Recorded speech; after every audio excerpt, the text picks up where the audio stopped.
ನದಿಗಳಿಗೆ ಹೆಣ್ಮಕ್ಳ ಹೆಸರು, ಎಲ್ಲ ದೇವಾನುದೇವತೆಗಳು ಹೆಣ್ಮಕ್ಳು, ಧೈರ್ಯಲಕ್ಷ್ಮಿ, ಭಾಗ್ಯಲಕ್ಷ್ಮಿ, ಗೃಹಲಕ್ಷ್ಮಿ, ಎಲ್ಲ ಲಕ್ಷ್ಮಿ. ಯತ್ರ ನಾರ್ಯಸ್ತು ಪೂಜ್ಯಂತೆ ರಮಂತೆ ತತ್ರ ದೇವತಃ ಅಂತಾನೂ ಹೇಳ್ಬಿಟ್ರು. ಎಲ್ಲಿ ಹೆಣ್ಣು ಮಕ್ಕಳನ್ನ ಗೌರವಿಸ್ತೀರಾ ಅಲ್ಲಿ ದೇವತೆಗಳು ವಾಸವಾಗಿರ್ತಾರೆ ಅಂತ. ನೀವು ಮಹಿಳಾ ಆಯೋಗದ ಅಧ್ಯಕ್ಷನ್ ಕರೆದಿದ್ದೀರಾ, ಅದು ಇನ್ನ ಪ್ರಾಕ್ಟೀಸ್ ಅಲ್ಲಿ ಇಲ್ಲ. ಇವಾಗ ನಿಮ್ ಕೈ ಹತ್ರ ಎಷ್ಟು ಜನ ನಿಮ್ಮ ಮನೆಯಲ್ಲಿ ಗಂಡು ಮಕ್ಕಳು ಅಥವಾ ಗಂಡಂದಿರೋ ಗೌರವದಿಂದ ನಡ್ಕೊಂಡು ಮನೆಗೆ ಹೋಗಿದ ತಕ್ಷಣನೇ, ಏನವ ಊಟ ಮಾಡಿದೇನವ, ನೀನು ಕಾಫಿ ತಗೊಂಡ್ಯಾ, ಇವತ್ತು ಕೆಲಸ ಹೆಂಗಿತ್ತು, ಏನಾದ್ರೂ ತೊಂದರೆ ಆಯ್ತಾ, ಬಾ ಕುತ್ಕೋ, ಬಾ, ನೀನು ಗಂಡನ್ ಬಂದಿದ್ಯಾ, ಬಾವಾ ಕುತ್ಕೋ, ನಾನೊಂದು ಕಪ್ ಕಾಫಿ ಮಾಡ್ಕೊಡ್ತೀನಿ ಅಂತ ಯಾರಾದ್ರೂ ಮನೆಯಲ್ಲಿ ಒಬ್ಬ ಗಂಡು ಮಗ, ಒಬ್ಬ ಇರ್ಬೋದು, ಒಬ್ರೋ ಇಬ್ರೋ, ಇದೇನವ ಇದು ಸುಳ್ಳ ನಿಜನ ಗೊತ್ತಾಗ್ಲಿಲ್ವಲ್ಲಪ್ಪ ಇದು ನಂಗೆ. ನಿಜನ ಕಾಫಿ ಮಾಡ್ಕೊಡ್ತಾರ ಮನೇಲಿ?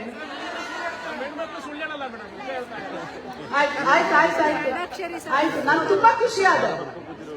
ಅಂದ್ರೆ ಮಹಿಳಾ ನೌಕರರ, ಸರ್ಕಾರಿ ನೌಕರರ ಮನೆಯಲ್ಲಿ ಅವರ ಮನೆಯವರು, ಅವರ ಗಂಡಂದಿರು ನಮ್ಮ ಹೆಣ್ಮಕ್ಳನ್ನ ಇಷ್ಟು ಪ್ರೀತಿ ಮಾಡ್ತಾರೆ, ನಮ್ಮ ತಾಯಂದಿರನ್ನ ಇಷ್ಟು ಗೌರವಿಸ್ತಾರೆ ಅಂದ್ರೆ ಮಹಿಳಾ ಆಯೋಗದ ಅಧ್ಯಕ್ಷಿಗೆ ಇನ್ನೇನ್ ಬೇಕಪ್ಪ, ಇನ್ನೇನು ಬೇಕಾಗಿಲ್ಲ. ಆದ್ರೆ ಒಂದು ಮಾತು ಸತ್ಯ, ಮಾತಾಡ್ಬೇಡ್ರವ ಪೊಲೀಸಮ್ಮ, ತಂಗಿ ಮಾತಾಡ್ಬೇಡ್ರಿ, ಕೇಳ್ರವ. ಆದ್ರೆ ಇಲ್ಲೆಲ್ಲ ನನ್ನ ಮುಂದೆ ಅಂತಂದಿದ್ದಾರೆ, ಸತ್ಯವಾಗ್ಲೂ ನಮ್ಮ ಪರ ಯಾರಾದರೂ ಹೋರಾಟ ಮಾಡಿದ್ರೆ ಅದು 12ನೇ ಶತಮಾನದಿಂದ ಹಿಡ್ಕೊಂಡು ಬಸವಣ್ಣನವರು, ಅವರು ಪುರುಷರೇ. ತನ್ನ ಅತ್ತೆಗೆ ಚಿಕ್ಕ ವಯಸ್ಸಲ್ಲ ಗಂಡ ಸತ್ತೋಗ್ಬಿಡ್ತಾನೆ, ಕರ್ಕೊಂಬಂದು ಅಲ್ಲಿ ಕುಂಡಿಸ್ಬಿಟ್ಟು ಕೂದಲು ತೆಗಿತಾ ಇರ್ತಾರೆ. ಆ ಹೂವು ಎಲ್ಲ ಬಿಸಾಕಿ ಬಳೆ ಎಲ್ಲ ಒಡೆದು ಬಸವಣ್ಣ ಅವ್ರ ಅಪ್ಪನ್ನ ಕೇಳ್ತಾರೆ, ಯಾಕೆ ನನ್ನ ಅತ್ತೆಗೆ ಕೂದಲು ತೆಗಿತಾ ಇದ್ದಾರೆ? ಅವಾಗ ಅವ್ರ ಅಪ್ಪ ಹೇಳ್ತಾರೆ, ಅವಳು ಸೌಂದರ್ಯವಾಗಿ ಕಾಣಬಾರದು, ಸೌಂದರ್ಯವಾಗಿ, ಗಂಡ ಇಲ್ಲ ಸತ್ತೋಗ್ಬಿಟ್ಟಿದ್ದಾನೆ, ವಿಧವೆ ಅವಳು, ಸೌಂದರ್ಯವಾಗಿ ಏನಾದ್ರೂ ಕಂಡ್ರೆ ಗಂಡಸರು ಕಣ್ಣು ಅವಳ ಮೇಲೆ ಬೀಳುತ್ತೆ, ಹಾಗಾಗಿ ಅವಳು ಕುರೂಪಿಯಾಗಿ ಕಾಣಬೇಕು. ಹಂಗಾಗಿ ಬಿಳಿ ಸೀರೆ ಉಡಿಸ್ಬಿಟ್ಟು ತಲೆಯಲ್ಲಿ ಮತ್ತೆ ಸಪ್ಪೆ ಊಟ ಕೊಡೋದು. ಯಾಕಂದ್ರೆ ಆ ತಾಯಿಗೆ ಯಾವುದು ಆಸೆ ಆಕಾಂಕ್ಷೆಗಳು ಬರಬಾರ್ದು. ನನ್ಗೆ ಅರ್ಥ ಆಗುವಲ್ದು, ಗಂಡು ಮಕ್ಕಳದು ಕಣ್ಣು ಸರಿ ಇಲ್ಲ, ತಲೆಯಲ್ಲಿ ಕಾಮುಕ ಒಂದು ಭಾವನೆ, ಬಟ್ ತಲೆ ಬೋಡಿಸೋದು ಹೆಣ್ಣು ಮಗಳಿಗೆ, ಇದು ಯಾವ ನ್ಯಾಯ? ಇದನ್ನು ಮೊದಲು ಪ್ರಶ್ನೆ ಮಾಡಿದ್ದು ಬಸವಣ್ಣ. ನಾವು ಅವರನ್ನ ನೆನೆಬೇಕು. ಯಾಕಂದ್ರೆ ಷಡಕ್ಷರಿ ಅವ್ರು ಮಾತಾಡ್ಬೇಕಾದ್ರೆ ನನ್ಗೆ ಅದೆಲ್ಲ ನೆನಪು ಬಂತು. ನೀವಿಲ್ದೆ ನಾವು ಇಲ್ಲ ತಮ್ಮ, ನೀವೆಲ್ಲರೂ ನಮ್ ಜೊತೆ ಇದ್ರೇನೆ. ಏನಂದ್ರೆ ದುರಂತ ಏನ್ ಗೊತ್ತಾ ಸಪ್ತಮಿ, ಈ ಪ್ರಪಂಚದಲ್ಲಿ 50% ನಾವು ತಾಯಂದಿರಿದ್ದೀವಿ, ಇನ್ನು 50% ಎಲ್ಲ ನಾವು ಹುಟ್ಟಿಸಿದ ಮಕ್ಕಳೇ, ಗಂಡು ಮಕ್ಕಳು. ನಾವು ಹುಟ್ಟಿಸಿರೋ ಮಕ್ಕಳೇ ಎಲ್ರು ಅಲ್ವಾ? ಏನ್ರಿ ತಮ್ಮ? ಅದೇ ಎತ್ತಿರೋ ಮಕ್ಕಳು, ಹುಟ್ಟಿಸಿರೋ ಮಕ್ಕಳು ಎಲ್ಲ ಒಂದೇನೆ, ಎಲ್ಲ ಒಂದೇ. ಅದು ಅಂದ್ರೆ ನಾನೇನ್ ಹೇಳ್ತೀನಂದ್ರೆ, ಅದೇ ಗಂಡಸ್ರಲ್ಲ ಅಂದ್ರೆ ಒಬ್ಬ ಗಂಡಸು, ಅವನಿಂದನೇ ದೌರ್ಜನ್ಯ ನಮ್ಮ ಮೇಲೆ. ಇದು ಯಾವ ನ್ಯಾಯನವ? ಇವತ್ತು ಬೆಳಗ್ಗೆ ಒಂದು ತಾಯಿ ಬಂದಿದ್ಲು.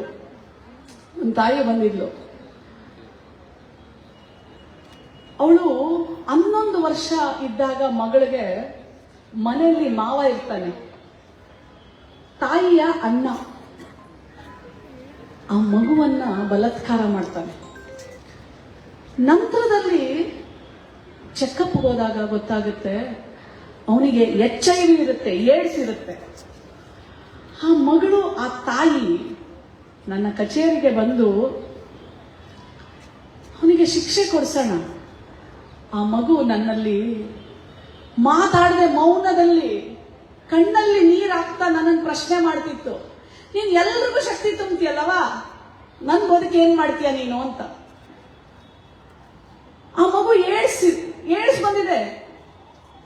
ಮತ್ತೆ ಬಲಾತ್ಕಾರ ಮಾಡೋರು ಬೇರೆಯವ್ರು ಯಾರು ಅಲ್ಲ, ಗಂಡಸೆ. ಮತ್ತೆ ಅದು ಯಾರಾಗಿರ್ತಾರೆ ಗೊತ್ತಾ? ಹತ್ರದ ಸಂಬಂಧಿನೇ ಆಗಿರ್ತಾನೆ 99 ಭಾಗ.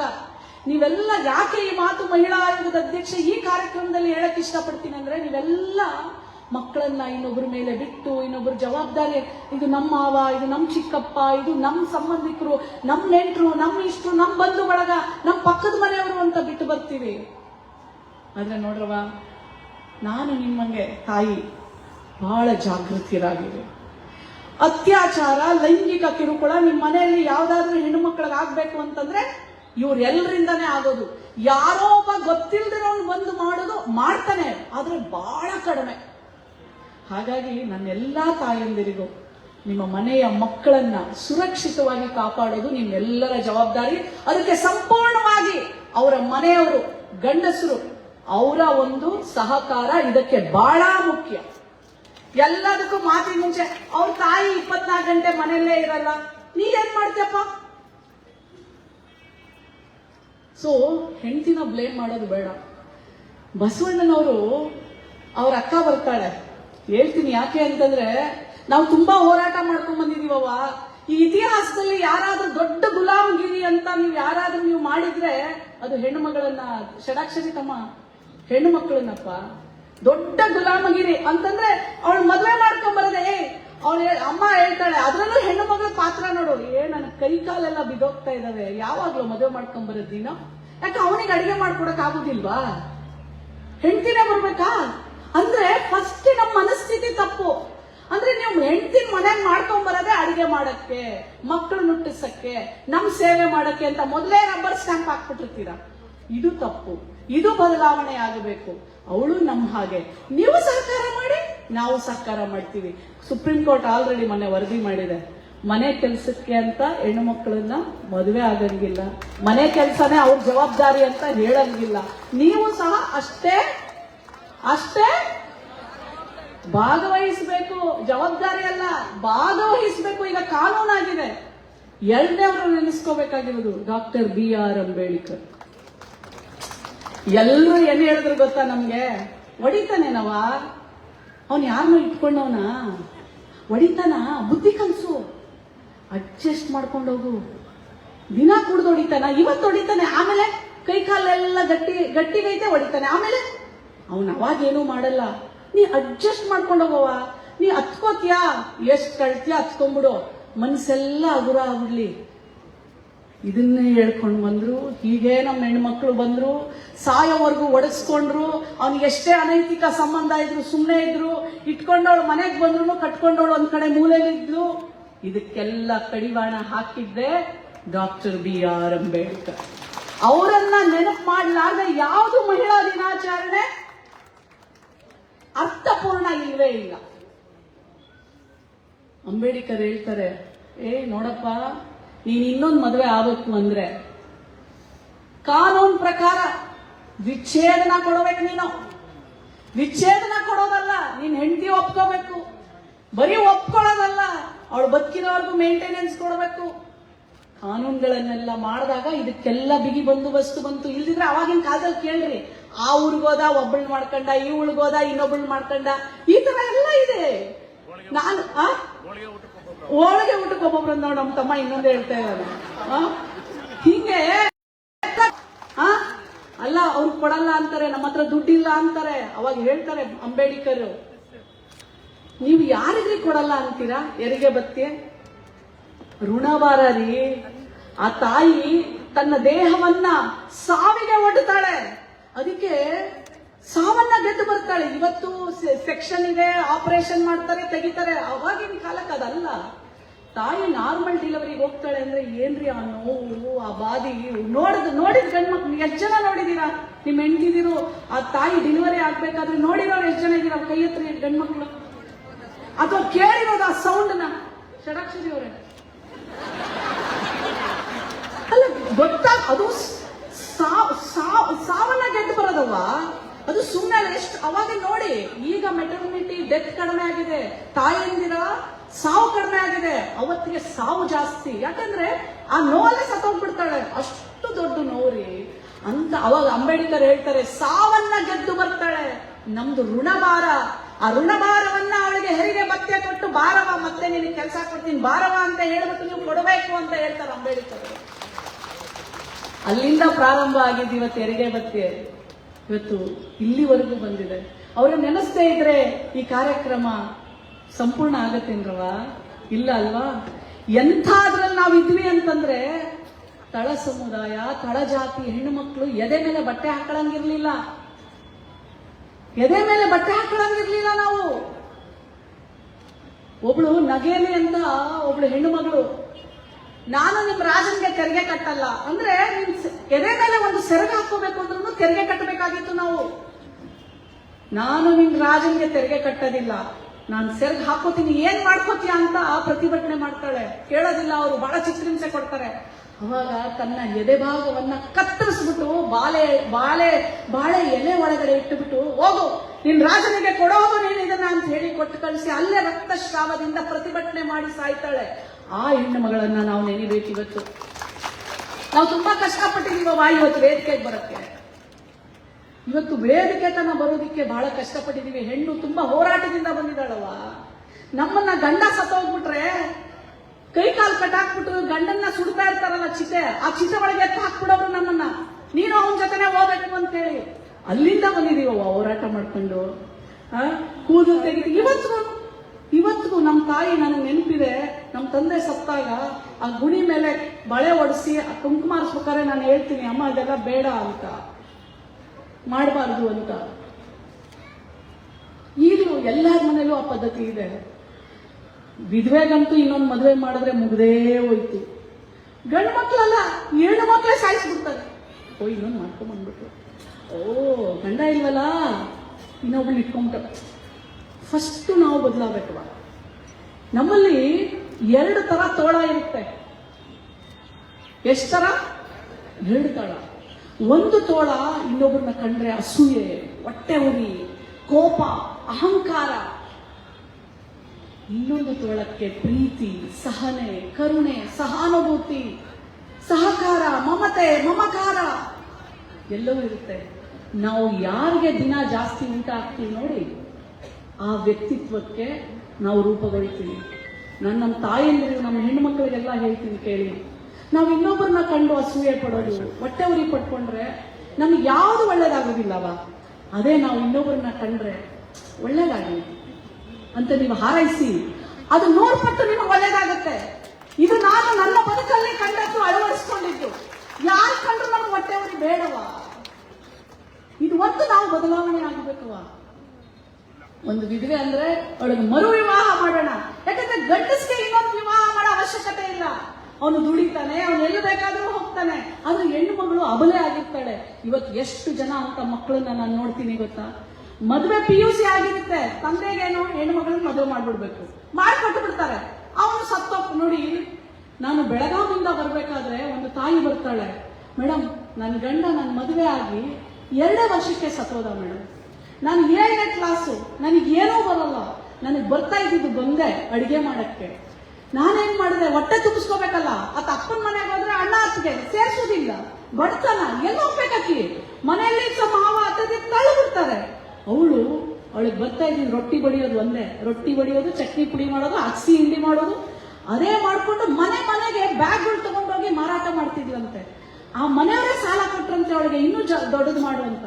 ಇವತ್ತವಳು ಮುದ್ರಾ ಯೋಜನೆ ಅಡಿ, ಉದ್ಯೋಗಿನಿ ಅಡಿ ಲೋನ್ ತಗೊಂಡು ಇವತ್ತು 5,000 ಜನರಿಗೆ ಊಟ ಕೇಟರಿಂಗ್ ಮಾಡ್ತಾಳವ ಅವಳು.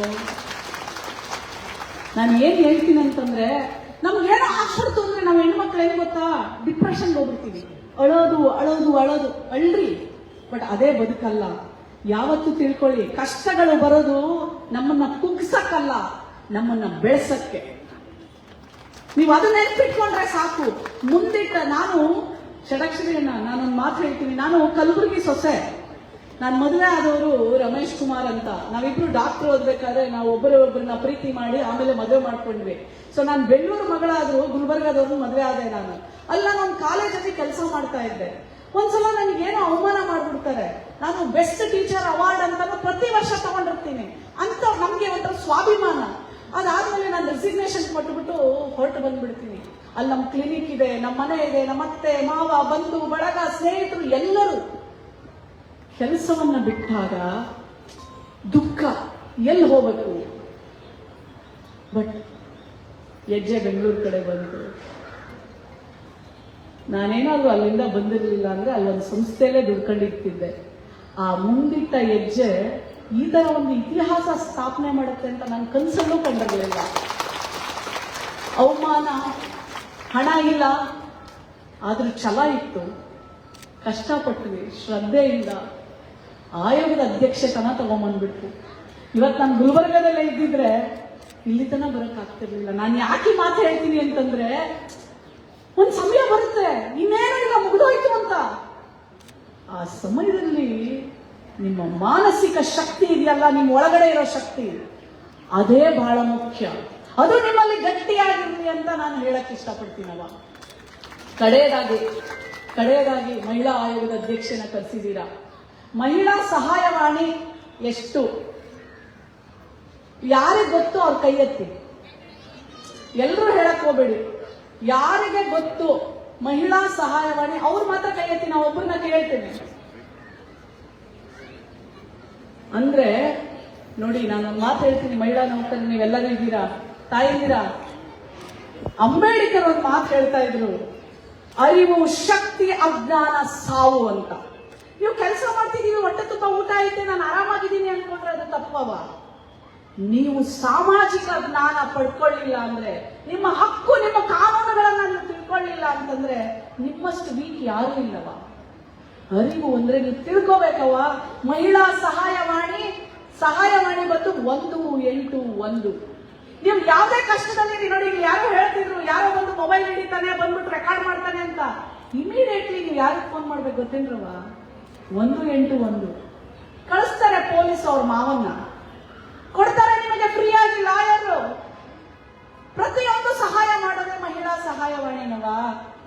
ಯಾರಿಗೇನೇ ತೊಂದರೆ ಆಗಲಿ, ನಿಮ್ಗೆ ಇರಕ್ ಮನೆ ಇಲ್ಲ, ಗಂಡ ಮನೆಯಿಂದ ಅಡ್ಡುಬಿಟ್ಟ ಅನ್ಕೊಳ್ಳಿ, ನಿಮ್ಗೆ ಮನೆ ಸಹ ಕೊಡ್ತೀರಿ ಇರಲಿಕ್ಕೆ. Shelter, home shelter, state home, Swadhar, Shakti Kendra, ಇದೆಲ್ಲ ಸರ್ಕಾರದವ. ನೀವು ತಿಳ್ಕೋಬೇಕಾ ಬೇಡ್ವಾ?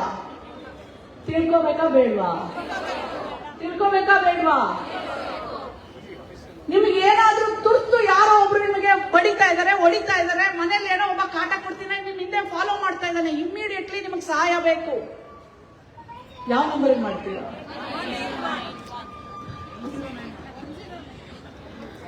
ಅಣ್ಣನಿಗೂ ಗೊತ್ತಿಲ್ಲ, ತಮ್ಮ ಆಕ್ಚುಲಿ ನಂಗೆ 51 ವರ್ಷ. 1 ಪೊಲೀಸಮ್ಮ ನೋಡವ, ಇದು ಏನವ ಇದು? Karnataka emergency help line. ನಮ್ಮ ಕರ್ನಾಟಕ ಮಹಿಳಾ ನೌಕರರಿಗೆ ಗೊತ್ತಾಗಬೇಕಾಗುತ್ತೆ, ಗಂಡು ಮಕ್ಳಿಗೂ ಗೊತ್ತಿರಲಿ. ಯಾಕಂದ್ರೆ ನೀವು ಕರಿಬಹುದು, ನಿಮ್ಗೂ ಯಾರಾದ್ರೂ ಹೊಡಿತಾ ಇದ್ರೆ, ನಿಮ್ಗೂ ಯಾರಾದ್ರೂ ಬಡಿತಾ ಇದ್ರೆ ನಗ್ಬೇಕವ. ಅವ್ರು, ನಾನು ಹೇಳಿಲ್ಲ ಅವರಿಂದ ನಾವು, ನಮ್ಮಿಂದ ಅವರು, ಅವರಿಂದ ನಾವಿಲ್ಲ. ಬಸವಣ್ಣನ ಮರಿಬೇಡಿ, ಅಂಬೇಡ್ಕರ್ ಅವ್ರನ್ನ ಮರಿಬೇಡಿ, ಷಡಕ್ಷರವ್ರನ್ನ ಮರಿಬೇಡಿ. ನಮ್ಮ ಕೂತಿರೋರೆಲ್ಲರೂ ಇವತ್ತು ಈ ಕಾರ್ಯಕ್ರಮಕ್ಕೆ ಎಷ್ಟೊಂದು ಸಹಕಾರ ಕೊಟ್ಟಿದಾರ ಅಲ್ವಾ? ಹಾಗಾಗಿ ಅವ್ರ ಸಹಕಾರ ಇದ್ರೇನವ ನಾವು ಹೋಗೋದು. ಎಲ್ಲರೂ ಕೆಟ್ಟವ್ರಲ್ಲ, ಆದ್ರೆ ಕೆಟ್ಟವನು ಗಂಡಸೆ ಅನ್ನೋದೇ ನಮ್ಗೆ ತೊಂದರೆ ಆಗಿರೋದು. ಅವ್ನು ಯಾವ್ದಾದ್ರು ಬೇರೆ ಲಿಂಗ ಆಗ್ಬೇಕಾಗಿತ್ತು. ಯಾಕಂದ್ರೆ ಇಡೀ ಗಂಡಸ ಕುಲಕ್ಕೆ ಒಂದು ಕಳಂಕದಾಗಿದೆ. ಬೈದ್ರೆ ನಾವು ಇಡೀ ಗಂಡಸರು ಬೈಯೋದು. ಇದು ಯಾವ ನ್ಯಾಯ ಹೇಳವ? ನಮ್ಮ ತಂದೆ, ನಮ್ಮೂರು ಮಾರೇನಹಳ್ಳಿ, ವಿದ್ಯೆನೇ ಇಲ್ಲ. 12 ವರ್ಷಕ್ಕೆ ವೃತ್ತಿಮತಿ ಆದ್ರೆ 2-3 ವರ್ಷ ಗಂಡು ನೋಡಿ ಮದುವೆ ಮಾಡ್ಬಿಡೋರು. ನಾನು ಪ್ರತಿ ವೇದಿಕೆಯಲ್ಲಿ ಮಾತು ಹೇಳ್ತೀನಿ. ನಮ್ಮಮ್ಮ ಅಂತಾರೆ, ಒಳ್ಳೆ ಸಾಹುಕಾರಕ್ಕೆ ಮದುವೆ ಮಾಡ್ಕೊಟ್ಬಿಡೋಣ ಅಂತ. ನಮ್ಮಪ್ಪ ಅಂತಾರೆ, ಯಾವ ಸಾಹುಕಾರಕ್ಕೆ ಮದುವೆ ಮಾಡ್ಕೊಟ್ರೇನು ಆಸ್ತಿ ನನ್ನ ಮಗಳಿಗೆ ಬರೀತಾನ ಅಂತ. ಅದಕ್ಕೆ ಮೇಡಮ್ ಕೇಳೋದು, ಶಾಲಿನಿ ರಜನೀಶ್ ಮೇಡಮ್, ಏನಪ್ಪ ಎಷ್ಟು ಜನ ನೀವು ಹೇಳ್ತೀರಿ ಹೆಸರಲ್ಲಿ ಆಸ್ತಿ ಬರ್ದಿದ್ದೀರಾ ಹೇಳ್ರಿ. ಹೌದು, ಹೆಸರೆಲ್ಲ ಕರಿತೀರಾ, ಗಂಗಾ, ಜಮುನಾ, ಯಮುನಾ, ಗೋದಾವರಿ, ಆಮೇಲೆ ಚಾಮುಂಡೇಶ್ವರಿ, ಎಲ್ಲರೂ ಕರಿತೀರಾ. ಎಷ್ಟು ಜನ ಆಸ್ತಿ ಬರ್ಕೊಡ್ತೀರಾ ಅಂತಂದ್ರೆ ಯಾರು ಕಲಿಯತ್ತಾರೆ? ಯಾರೋ ಒಬ್ಬೊಬ್ಬರು ಮಾಡ್ತಾರೆ, ಇಲ್ಲ ಅಂತ ಹೇಳಲ್ಲ. ಯಾವಾಗ ಅವ್ರ ಮನೆಯವ್ರು ಯಾರು ಕೇಸ್ ಹಾಕ್ಬಾರ್ದು, ಏನೂ ಪ್ರಾಬ್ಲಮ್ ಆಗಬಾರ್ದು. ನಮ್ಮ ತಂದೆ ನಮ್ಮ ತಾಯಿಗೆ ಹೇಳ್ತಾರ, ಆ ಟೈಮಿಗೇನೆ ನಾನು 12 ವರ್ಷದ ಹೆಣ್ಮಗಳಿದ್ದಾಗಲೇ ಹೇಳ್ತಾರೆ ನನ್ನ ಮಗಳನ್ನ ನಾನು ಓದಿಸ್ತೀನಿ. ಯಾರ ಹತ್ರನೂ ಅವಳು ಕೈ ಚಾಚಿ ದುಡ್ಡು ಬೇಡಬಾರ್ದು, ಅವಳು ಕೊಡೋ ಅಂಥವಳಾಗಿ ಬೆಳಿಬೇಕು ಅಂತ ಹೇಳಿ ನನಗೆ ಶಿಕ್ಷಣ ಕೊಡ್ತಾರೆ. ಇಡೀ ಊರಿಂದ ಮೊದಲನೇ ವಿದ್ಯಾವಂತೆ ಆಗ್ತೀನಿ, ಮೊದಲನೇ ಡಾಕ್ಟರ್ ಆಗ್ತೀನಿ, ಅವರಿಲ್ಲ ನನ್ನ ನೋಡಕ್ಕೆ. ಆದ್ರೆ ನಿಮ್ಮಲ್ಲೆಲ್ಲರಲ್ಲೂ ನನ್ನ ತಂದೆಯನ್ನ ಕಾಣ್ತೀನಿ. ಯಾಕಂದ್ರೆ ನಿಮ್ಮೆಲ್ಲರ ಸಹಕಾರ ನಮಗ್ ಬೇಕು. ನನ್ನ ಮನೆಯವರು ಮೇಡಮ್ ಹೇಳ್ಬಿಟ್ಟು ಹೋದ್ರು, ಮನೆಯವರು ತುಂಬಾ ಮ್ಯಾಟರ್ ಆಗ್ತಾರೆ. ಲವ್ ಮ್ಯಾರೇಜ್ ಆದ್ರೂ ಕಲಬುರಗಿ ಹುಡುಗನಾದ್ರೂ ಸಾಕಾರ ಮಾಡ್ತಾರವ. ಇಲ್ಲದೆ ಈ ತರ ಬರಕಾಗತ್ತ, ಮಾನಸಿಕವಾಗಿ ಕುಂದೋಗ್ಬಿಡ್ತೀನವ ನಾವೆಲ್ಲರೂ. ಹಾಗಾಗಿ ನಿಮ್ಮೆಲ್ಲರೂ ಸಹಕಾರ ಇರ್ಲಪ್ಪ. ನಿಮ್ಮೆಲ್ಲರೂ ಗಂಡು ಮಕ್ಕಳ ಸಹಕಾರ ನಮ್ಮ ಹೆಣ್ಣು ಮಕ್ಕಳಿಗೆ ಇರ್ಲಿ. ನಮ್ಮ ಹೆಣ್ಣು ಮಕ್ಕಳು ಹಕ್ಕುಗಳನ್ನ ಹೇಳ್ಕೊಟ್ಟಿದ್ದೀನಿ, ನೆನಪಿಟ್ಕೊಳ್ರವ. ಅವಲಿ ನಿಮಗೆ ಯಾವುದೇ ತೊಂದರೆ ಆದ್ರೆ 8 ರಿಂದ 10 ನಿಮಿಷಕ್ಕೆ ನಿಮ್ಮ ಹತ್ರ ಪೊಲೀಸ್ ಬರುತ್ತೆ. ಅದು ಯಾವ ನಂಬರು? 112. ಇದು ಕರ್ನಾಟಕ ಪೊಲೀಸ್ ಸಹಾಯವಾಣಿನವ. 8 ರಿಂದ 10 ನಿಮಿಷಕ್ಕೆ ನೀವು ಎಲ್ಲೇ ಇರಿ, ಯಾರೊಬ್ಬ ಬಂದು ಕಿರುಕುಳ ಮಾಡ್ತಾ ಇದ್ದಾನೆ ನಿಮ್ಮ ಆಫೀಸಲ್ಲಿ, ಅವ್ನು ಏನ್ ಹೇಳಿದ್ರು ಕೇಳ್ತಾ ಇಲ್ಲ, ನಿಮ್ಮ ಅಕ್ಕಪಕ್ಕದವ್ರು ಯಾರು ಸಹಕಾರ ಮಾಡ್ತಿಲ್ಲ, call 112. Within no time police will arrive. ನಿಮಗೆ ರಕ್ಷಣೆ ಕೊಡ್ತಾರವ. 112 ಪೊಲೀಸ್ ಹೆಲ್ಪ್ ಲೈನ್ ಇದು ಕರ್ನಾಟಕದ್ದು. 181 ಇಸ್ ಮಹಿಳಾ ಸಹಾಯವಾಣಿ. ಬಡಿಸ್ಕೋಬೇಡ್ರವ, ಬಡಿಸ್ಕೋಬೇಡ್ರಿ. ಅದಕ್ಕೆ ಹುಟ್ಟಿಲ್ಲ ನಾವು. ಒಂದೇ ಒಂದು ನನಗೆ ಆಯೋಗದ ಅಧ್ಯಕ್ಷಕ್ಕೆ ಬಿಟ್ರೆ ಇಡೀ ದಿನ ಮಾತಾಡ್ತೀನಿ. ಯಾಕಂದ್ರೆ ಅಷ್ಟೊಂದು ಅನುಭವ ಆಗ್ಬಿಟ್ಟೈತೆ 2 ವರ್ಷದಿಂದ. ಇನ್ನೆರಡೇ ಜಿಲ್ಲೆ ಉಳಿದಿರೋದು, ಒಂದು ಉತ್ತರ ಕನ್ನಡ, ಒಂದು ಹುಬ್ಳಿ ಧಾರವಾಡ. ಮುಗಿಸ್ಬಿಟ್ರೆ 31 ಜಿಲ್ಲೆನೂ ಮುಗಿಸ್ಬಿಟ್ಟಿದ್ದೀನಿ ನಾನು. ನನಗೆ ಎಲ್ಲರೂ ಹೇಳೋದು ಚಪ್ಪಲಿ ಆಡ್ತಂತೆ, ಚಪ್ಪಲಿ ಆಡ್ತಂತೆ. ನಾನು 51 ವರ್ಷ ಯಾವ ಚಪ್ಪಲಿನೂ ಅರ್ದಿಲ್ಲ, ಶೂಸ್ ಅರ್ದಿಲ್ಲ. ಫಸ್ಟ್ ಟೈಮ್ 2 ಶೂಸ್ ಅರ್ದಿದ್ದು ನಾನು ಮಹಿಳಾ ಆಯೋಗದ ಅಧ್ಯಕ್ಷೆ ಆದ್ಮೇಲೆ. ಒಂದು ರಾಯಚೂರು ಐಬಿಯಲ್ಲಿ ಬಿಟ್ಬಿಟ್ಟು ಬಂದೆ, ಇನ್ನೊಂದು ನಮ್ಮ ದಾವಣಗೆರೆಯಲ್ಲಿ ಬಿಟ್ಬಿಟ್ಟು ಬಂದೆ. ಅಲ್ಲೇ ಅರ್ಧೋಗ್ಬಿಟ್ಟು ಅವಾಗಲೇ ಗೊತ್ತಾಗಿದ್ದು, ಹಿಂಗ್ ಓಡಾಡಿದ್ರೆ ಚಪ್ಪಲಿನೂ ಸರಿತವೆ, ಶೂಸು ಅರಿತವೆ ಅಂತ. ಅಲ್ಲೇ ನಾವು ಕಡೆಯದಾಗಿ ಯಾವುದೇ ಶೋಷಣೆ ಆದ್ರೆ ನಿಮ್ಮ ಮೇಲೆ ಧ್ವನಿ ಎತ್ತಿ ಪ್ರತಿಭಟಿಸಿ. ಇಲ್ಲ ಏನಾಗುತ್ತೆ ಗೊತ್ತಾ, ಇವತ್ತು ಮಾಡ್ತಾರೆ, ನಾಳೆ ಮಾಡ್ತಾರೆ, ನಾಡಿಗೆ ಮಾಡ್ತಾರೆ, ಆಚೆ ಸಾಯೋವರೆಗೂ ಮಾಡ್ತಾರವ. ಕಡೆಗೆ ಒಂದಿನ ರೋಡಿಗೆ ಕರ್ಕೊಂಬಂದು ಕುಡುಗೋಲು ಇಟ್ಕೊಂಡು ಕತ್ತರಿಸ್ಬಿಡ್ತಾರೆ. ಮತ್ತೆ ಗುಲ್ಬರ್ಗದಲ್ಲಿ ಆಯ್ತು, ಗಂಡ ಹೆಂಡತಿ ಇಬ್ರು ಜಗಳ ಆಡ್ತಿರ್ತಾರೆ. ಷಡಕ್ಷರಿ ಅವರೇ ಇದನ್ನ ಕೇಳಬೇಕು ನೀವು. ಜಗಳ ಜಗಳ ಜಗಳ ದಿನ ಬರೋದು, ಹೊಡೆಯೋದು, ಅಡ್ಜಸ್ಟ್ ಮಾಡ್ಕೊಂಡು ಹೋಗ್ತಿರ್ತಾಳೆ. ಒಂದ್ಸಲ ಏನಪ್ಪ ಜಗಳ ಆಗ್ತದೆ ಹುಡುಗ ಬಂದಿರ್ತಾನೆ, ಸೀದಾ ಎಳ್ಕೊಂಡು ಕಾರಲ್ಲಿ ಹಾಕೊಂಡು ಕರ್ಕೊಂಬಂದು ರೋಡಲ್ಲಿ ಕುಡುಗೋಲು ಇಟ್ಕೊಂಡು ಕತ್ತು ಕುಯ್ತಾನವ. ಜಸ್ಟ್ 1 ತಿಂಗಳು ಆಗಿ. ಹಾಗಾಗಿ ನನ್ನೆಲ್ಲ ಹೆಣ್ಮಕ್ಳು, ಮಹಿಳೆಯರು, ತಾಯಂದಿರು ಸುರಕ್ಷಿತವಾಗಿರ್ಬೇಕು, ಆರೋಗ್ಯವಾಗಿರ್ಬೇಕು, ನಗನಗ್ತಾ ಇರಬೇಕು. ಅದೇ ಮಹಿಳಾ ಆಯೋಗದ ಅಧ್ಯಕ್ಷೆಯ ಆಸೆ. ನನ್ನನ್ನು ಕರೆದಂತ ನನ್ನ ತಮ್ಮ ಷಡಾಕ್ಷರಿಯವರಿಗೆ ಏನವ ಅಂಗನವಾಡಿಯವರಿಗೆ ನಿವೃತ್ತಿ ವರ್ಷ ಆದರೂ NPS ಆಗಿಲ್ಲ, ಮಾಡಿಸ್ಕೊಡ್ತೀನಿ. ಅದನ್ನ ನೀವು ಲೆಟರ್ ಕೊಡಿ, ನಾನು ಇಮಿಡಿಯೇಟ್ಲಿ ಯಾರು ಕನ್ಸರ್ನ್ ಇದ್ದಾರೆ ಅವ್ರಿಗೆ ಹೇಳ್ಬಿಟ್ಟು ಮಾಡಿಸ್ಕೊಡ್ತೀನಿ.